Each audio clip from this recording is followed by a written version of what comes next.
सगळ्यांचं हार्दिक स्वागत आहे आपल्या यूट्यूब चॅनलवरती. कोणत्याही भाजीमध्ये आवश्यक असलेली वस्तू म्हणजेच कोथिंबीर, याला सांबार, धनिया असंही म्हटलं जातं.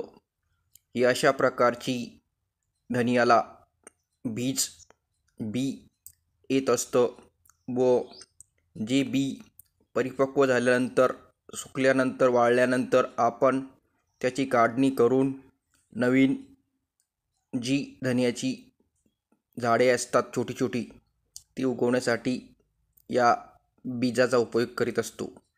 धनिया आपल्या प्रत्येक भाजीला चव आणतात. तसेच ज्या व्यक्तींच्या तोंडाची चव गेलेली असते त्यांनी धनियाचा वापर केल्यामुळे त्यांच्या तोंडाला चव येण्यास मदत होत असते. त्याचबरोबर वारंवार तोंडात येण्याची समस्या असेल तर त्यासाठी सुद्धा धनियाचा वापर केला जातो.